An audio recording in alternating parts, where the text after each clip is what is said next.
Net paper 2 education எழுதுறதுக்கு prepare பண்ணிட்டு இருக்கீங்க. இல்லன்னா உங்களுக்குள்ளேயே ஒரு கன்ஃப்யூஷன் இருக்கும். நம்ம பேப்பர் 2 எஜுகேஷனுக்கு எலிஜிபிளா? இல்லையா?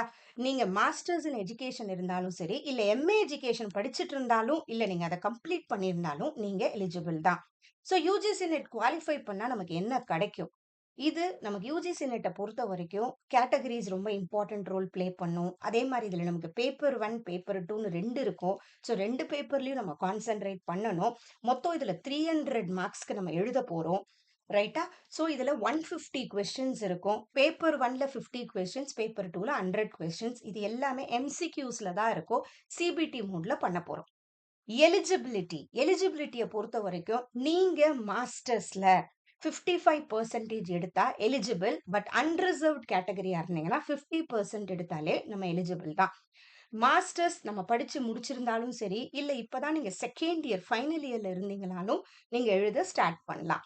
ஏன்னா, இந்த சர்டிபிகேட்ட பொறுத்தவரைக்கும் படிச்சுட்டு இருக்கவங்க எழுதினாலும் 2 இயர்ஸ் இதுக்கு பெர்மிஷன் குடுப்பாங்க யுஜிசி நெட்ல. ரைட்டா? ஸோ நீங்க பிரிப்பரேஷன் ஸ்டார்ட் பண்ணலாம். ஃபைனல் இயர் அப்பதான் பிகின் பண்றீங்கனாலும், நீங்க இந்த எக்ஸாம்ஸ் எழுத ஸ்டார்ட் பண்ணலாம். இது எழுதி முடிச்ச உடனே நமக்கு 3 கேட்டகரி 1, கேட்டகரி 2, கேட்டகரி 3ன்னு சர்டிபிகேட்ஸ் வரும். டாப் 1% எடுக்கிறவங்களுக்கு ஜேஆர்எஃப்ன்னு சொல்லுவாங்க. Junior research fellowship. அவங்களுக்கு வேற பிஹெச்டி நம்ம பண்ணும்போது நல்ல ஒரு ஸ்காலர்ஷிப் அமௌண்ட் நமக்கு கிடைக்கும். கூடவே அவங்க எலிஜிபிலிட்டி ஃபார் அசிஸ்டன்ட் ப்ரொஃபஸரும் கூட. 2வது கேட்டகரி 2ல நம்ம கிளியர் பண்ணோம்னா, கேட்டகரி 2ங்கிறது அசிஸ்டன்ட் ப்ரொஃபஸருக்கும் எலிஜிபிள், பிஹெச்டிக்கும் எலிஜிபிள். கேட்டகரி 3ல நம்ம கிளியர் பண்ணோம்னா, நம்ம பிஹெச்டி மட்டும் பண்ண முடியும். ஸோ நம்ம எப்பயுமே கேட்டகரி 2 பண்றது ரொம்ப இம்பார்ட்டன்ட். இல்ல அந்த ஏஜ் லிமிட்குள்ள இருந்தா கேட்டகரி 1 நீங்க ஃபோக்கஸ் பண்றது ரொம்ப நல்லது. ஸோ இது யுஜிசி நெட் எஜுகேஷனோட கோட் நம்பர் 9ல நமக்கு வரும். இதோட சிலபஸ் எப்படி இருக்கும்னா, நமக்கு மொத்தம் 10 யூனிட் இருக்கும். நம்ம இது 100 கொஸ்டின்ஸ் கேட்பாங்க. ஞாபகம் வச்சுக்கோங்க. ஸோ எஜுகேஷனல் ஸ்டடீஸ் இது நம்மளோட யூனிட் 1. ஸோ இதுல கொஞ்சம் பிலாசபிஸ் பத்திலாம் வரும். Next unit 2 history, politics and economics of education பொறுத்த வரைக்கும் இதுல நிறைய கமிட்டிஸ் அண்ட் கமிஷன்ஸ், அப்புறம் எக்கனாமிக்ஸ் ஆஃப் எஜுகேஷன் பத்தி வரும். Next unit 3 learner and learning ப்ராசஸ பொறுத்த வரைக்கும் நமக்கு நிறைய தியரிஸ் இருக்கும். லேர்னிங் தியரிஸ், பிஹேவியரிசம் தியரிஸ், எல்லா தியரி, சோஷியல் லேர்னிங் தியரி. கடைசியா கைடன்ஸ் அண்ட் கவுன்சிலிங் வரும். நெக்ஸ்ட் யூனிட் 4 டீச்சர் எஜுகேஷனை பொறுத்த வரைக்கும் டீச்சர் எஜுகேஷன் பத்தி நமக்கு எல்லாமே தெரிஞ்சிருக்கணும். ப்ரீ சர்வீஸ், இன் சர்வீஸ் பத்தி தெரிஞ்சிருக்கணும். இது யாரெல்லாம் ப்ரொவைட் பண்றா, என்சிடியோட ரோல் என்ன, என்சிஆர்டியோட ரோல் என்ன, இந்த மாதிரி நிறைய இந்த விஷயம் எல்லாமே இதுல தெரிஞ்சிருக்கணும். நமக்கு கம்ப்ளீட் டீடைல்ஸ் தெரிஞ்சிருக்கணும். நெக்ஸ்ட் யூனிட் 5 கரிக்குலம் ஸ்டடீஸை பொறுத்த வரைக்கும் இதுல நிறைய நமக்கு மாடல்ஸ் ஆஃப் கரிக்குலம் இருக்கு, கரிக்குலம் டிசைன் இருக்கு. So methods and types of curriculum evaluation, change எதுக்கு தேவைப்படுது, அந்த மாதிரி வரும். நெக்ஸ்ட் யூனிட் 6 பொறுத்த வரைக்கும் ரிசர்ச் அண்ட் எஜுகேஷன். இந்த சாப்டர் நம்ம நல்லா படிக்கிறதுனால நமக்கு பேப்பர் 1ல வர ரிசர்ச், யூனிட் 2 ரிசர்ச் ஆப்டிடியூட் இருக்கும். ஸோ அந்த கொஸ்டின்ஸும் நம்மளால ஆன்சர் பண்ண முடியும். இது ரியலாவே அட்வான்டேஜ். எஜுகேஷன் படிக்கிறவங்களுக்கு நிறைய நீங்க பேப்பர் 2 ஸ்ட்ராங்கா படிச்சீங்கன்னா சில கொஸ்டின்ஸ் பேப்பர் 1னாலே பேப்பர் 1 கொஸ்டின்ஸ் நம்மளால மேனேஜ் பண்ண முடியும். ஓகே. ஸோ ரிசர்ச் அண்ட் எஜுகேஷனை பொறுத்த வரைக்கும் நமக்கு இதுல ஸ்டாட்டிஸ்டிக்ஸும் இருக்கும். சில ஷிஃப்ட்ஸ்ல ஸ்டாட்டிஸ்டிக்ஸும் கேட்குறாங்க. ஸோ அதையும் நம்ம படிக்கணும். ஸோ இதுல எல்லாமே கவர் பண்ணியிருப்பாங்க ரிசர்ச்சை பத்தி. நெக்ஸ்ட் யூனிட் 7 பெடகாஜி, ஆண்ட்ரோகாஜி அண்ட் அசஸ்மெண்ட்டை பொறுத்த வரைக்கும் பெடகாஜினா என்ன, ஆண்ட்ரோகாஜினா என்ன, அதை எப்படி அசஸ் பண்ணணும், அடல்ட்ஸ் தான் நம்ம ஆண்ட்ரோகாஜின்னு சொல்லுவோம். ரைட்டா? ஸோ இத பத்தி எல்லாமே படிக்க போறோம். இதுல ஃபிளாண்டர் இன்டராக்ஷன் அனாலிசிஸ், அப்புறம் சார்லஸ் கேலோவே இது ரொம்ப இம்பார்ட்டன்ட். அடுத்தது யூனிட் 8 டெக்னாலஜி இன் R4 எஜுகேஷனை பொறுத்த வரைக்கும் கம்ப்ளீட் எஜுகேஷனல் டெக்னாலஜி, ஐசிடி எந்த அளவுக்கு எஜுகேஷனுக்கு யூஸ் ஆகுது, அப்புறம் ஓஇஆர் ஓப்பன் எஜுகேஷன் ரிசோர்சஸ்னா என்ன, கிரியேட்டிவ் காமன் லைசன்ஸ்னா என்ன, அதை பத்தி எல்லாமே நமக்கு தெரிஞ்சிருக்கணும். கூடவே இன்ஸ்ட்ரக்ஷனல் டிசைன் மாடல்ஸ்னு இதுல இருக்கும். Next unit 9 education management, administration and லீடர்ஷிப்பை பொறுத்த வரைக்கும் கம்ப்ளீட்டா மேனேஜ்மெண்ட் என்ன, அட்மினிஸ்ட்ரேஷன் என்ன, இதுல நம்ம கொஞ்சம் லீடர்ஷிப் தியரிஸ் எல்லாம் இருக்கும். அதெல்லாமும் நமக்கு இதுல தெரிஞ்சிருக்கணும். ஓகே. ஸோ சேஞ்ச் எதனால உருவாகுது, ஓகே அந்த மாதிரி சில இது இருக்கு. ஸோ இது இம்பார்ட்டன்ட்.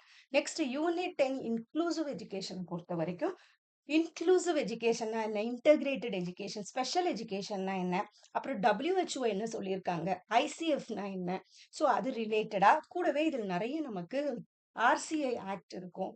அந்த மாதிரி பிடபிள்யூடி ஆக்ட்னா என்ன, அதெல்லாம் நமக்கு கொஞ்சம் தெரிஞ்சிருக்கணும்.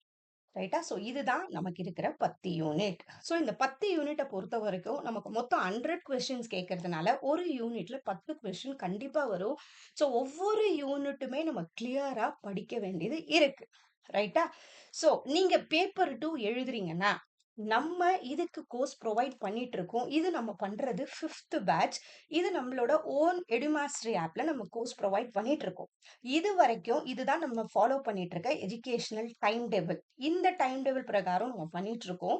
ஸோ இதுல வீக்லி 3 டேஸ் நம்ம லைவ் கிளாஸஸ் கண்டக்ட் பண்றதுல Tuesday, Thursday and Saturday course இதுல ஒவ்வொரு யூனிட்ஸும் நம்ம 3 சப் யூனிட்ஸா பிரிக்கிறோம். அந்த சப் யூனிட்ஸுக்கான வீடியோஸ நம்ம அப்லோட் பண்றோம். அதுக்கான பிடிஎஃப்ஸ் அப்லோட் பண்றோம். அதுக்கான டெஸ்ட் நம்ம அப்லோட் பண்றோம். ரைட்டா?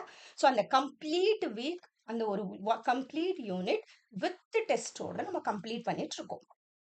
இதுதான் நம்மளோட டைம் டேபிள். இத நம்ம 26 ஃபெப்லேருந்து ஸ்டார்ட் பண்ணி ஆல்மோஸ்ட் 6 யூனிட்ஸ் வரைக்கும் நம்ம கம்ப்ளீட் பண்ணியிருக்கோம். இந்த டைம் ஷெட்யூல்ல நம்ம பண்ணிட்டு இருக்கோம். ஸோ நீங்க பேப்பர் 2 எஜுகேஷன் எழுதுறீங்கன்னா, இதுதான் ரைட் டைம். இதுக்கு மேல லேட் பண்ணீங்கன்னா, நம்மளால இப்ப இருக்கிற ஜூன் 2026க்கு நம்ம சிலபஸ் கம்ப்ளீட் பண்ண முடியாது.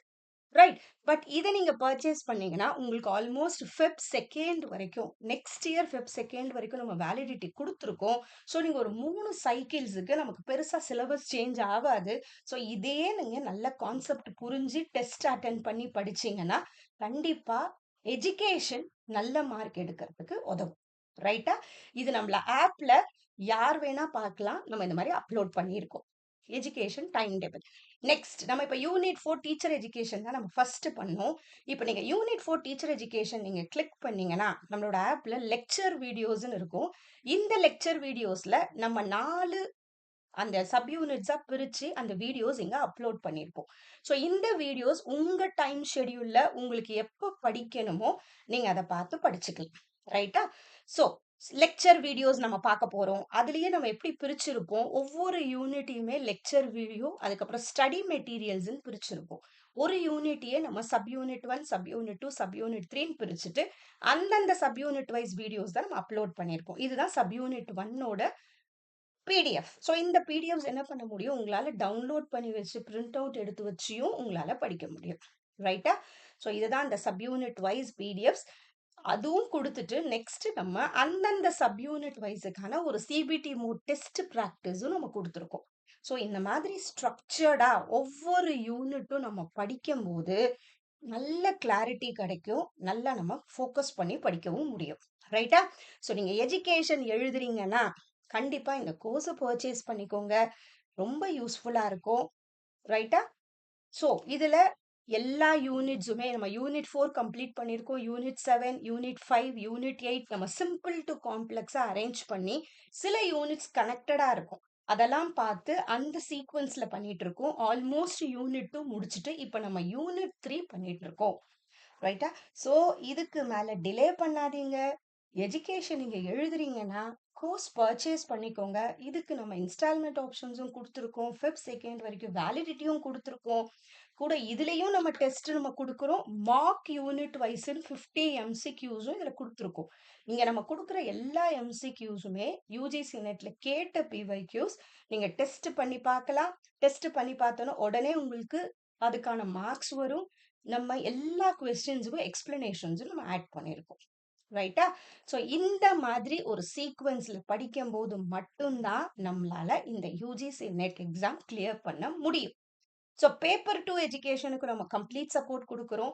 பேப்பர் 1க்கும் நம்ம complete support crash course provide பண்ணிட்டு இருக்கோம். நீங்க பேப்பர் 1க்கும் ஜாயின் பண்ணலாம். ₹2000 கிராஷ் கோர்ஸ். இது பேப்பர் 2 எஜுகேஷனும் இங்க ஜாயின் பண்ணலாம். ஸோ நெறைய பேர் சேர்ந்திருக்காங்க. நமக்கு நெறைய பாசிட்டிவ் ஃபீட்பேக் வந்திருக்கு. ஸ்ட்ரக்சர்டா, ஸ்டாண்டர்டா, அப்டேட்டடா பண்ணிட்டு இருக்கோம். ரொம்ப யூஸ்ஃபுல்லா இருக்கும். ஸோ சேருங்க. இந்த டீட்டெயில்ஸ் பத்தி இன்னும் உங்களுக்கு வேணும்னா, நம்ம எடியோம் அகாடமி நம்பர் நான் டிஸ்கிரிப்ஷன்ல குடுக்குறேன். நீங்க தாராளமா வாட்ஸ்அப் பண்ணுங்க, இல்ல கால் பண்ணுங்க. நம்ம இன்னும் ஒரு ஃபர்தர் டீட்டெயில்ஸ் நம்ம ப்ரொவைட் பண்றோம். So thank you so much. All the best for your preparation.